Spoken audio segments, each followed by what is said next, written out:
Au milieu des fantômes, épisode 10.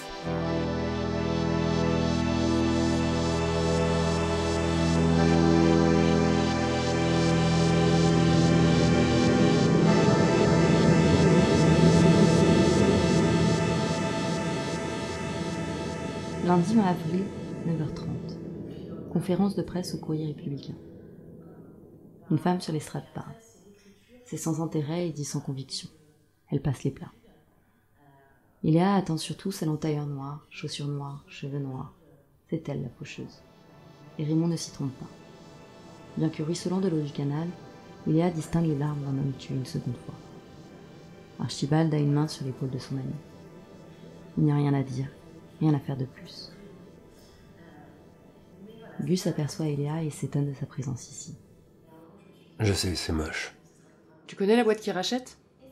Un groupe de presse qui détient une douzaine de magazines. Viens, on se tire d'ici, ça me déprime. Tu t'attendais à quoi ? Je sais pas. Tu as avancé de ton côté ? Bof. Toute l'affaire Mix Media est trop grossière. Il aurait été impossible de pas se faire prendre avec des combines aussi merdiques et inutilement compliquées. Avec Ericsson, on pense que quelqu'un d'extérieur au studio avait roulé tout ça pour le miner. Ou juste pour emmerder le patron. Ses engagements politiques ne lui ont pas valu que des amis. Les charges que nous avons contre lui vont faire plier ses avocats. Ils ne pourront pas l'épargner encore longtemps. Mais il prétend n'être au courant de rien, ou de presque rien. Évidemment, il a profité de quelques entourloupes, mais je suis sûr qu'il y a autre chose derrière. Vous avez rien tiré de plus du scénariste ? Pas vraiment. Il a cimenté des briques qu'on avait déjà, et les dernières infos qu'il a balancées à Raymond Agostini n'apportaient pas de preuves concrètes.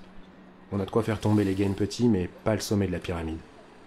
Et malheureusement, dans quelques jours, on devra s'en contenter. Le préfet commence à s'énerver, il veut des résultats. Et la comptable ? La financière cherche toujours. J'ai des gars sur le coup en renfort. Donc c'est sûr, Archie et Raymond étaient tués à cause de Mix Media. En gros, oui. Et le chauffeur de taxi de Raymond, au passage. Ah oui, je voulais te demander comment il s'appelait. Mais qu'est-ce que ça peut te foutre ?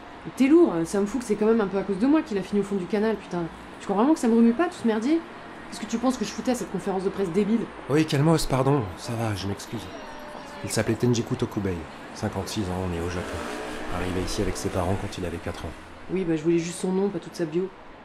Et non, c'est pas de ta faute s'il a fini au fond du canal, ok ? C'est ça. Occupe-toi de démêler ce boxon, laisse tranquille mes états d'âme. Tu sais quoi, tu m'emmerdes. On peut rien te dire. Il la plante sur le trottoir et prend le chemin du commissariat. Une centaine de mètres plus loin, une voiture s'arrête devant lui. Un coup sur l'arrière du crâne.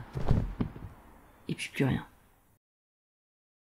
Au moment où il s'évanouit, Gus ne sait pas que Catherine Ericsson fait une découverte qui change la donne. 1 heure plus tard, elle cherche à le joindre. En vain. Peu importe, elle tient une occasion à ne pas rater.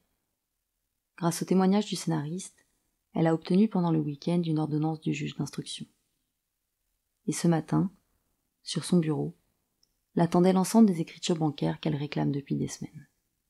Celles des comptes personnels du patron de Mix Media. Catherine va enfin pouvoir lancer le contrôle fiscal. Sauf qu'elle a trouvé plus. Elle a trouvé mieux. Elle a trouvé la preuve de 2 assassinats. Il lui faut un flic de la crime et Gus ne répond pas. Tant pis, elle doit agir. Elle émet la convocation. Le temps que les avocats y répondent et se présentent, elle aura réussi à joindre Gus. Au pire, elle fera sans. Iléa n'a pas vu l'agression de Gus. Elle est fâchée contre lui et rentre chez elle. C'est aujourd'hui, à 16h. Elle n'ira pas. Elle a quand même posé un jour de congé. Et un aussi pour demain, pour l'enterrement de Raymond auquel peut-être elle ira. Ah non, Archie, ne me regarde pas comme ça, c'est non. Tu imagines me retrouver devant ta mère qui m'a toujours prise pour la dernière des connes ? Ah non, ça risque pas. Archibald, nu, de plaies sanguinolentes dans la poitrine, se replonge dans son bouquin. Oh, et puis je t'emmerde, tiens. Le téléphone sonne. Le fixe, pas son portable. Celui sur lequel n'appellent plus que les vendeurs de fenêtres ou les télésondeurs.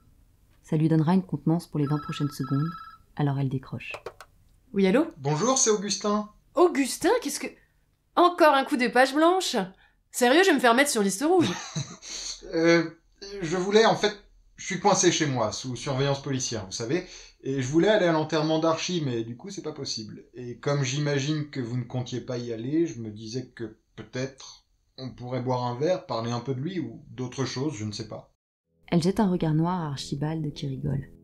Oui, c'est ce que j'ai de mieux à faire cet après-midi, de toute façon.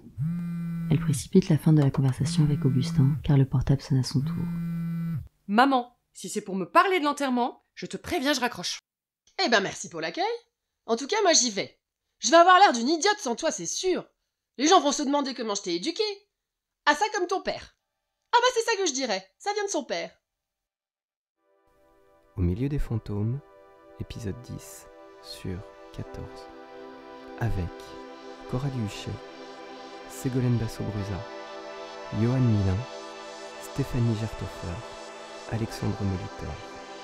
Écrit et réalisé par Jérémy Durand. Musique par Olivier Gonor. Moyen de production JD Carré.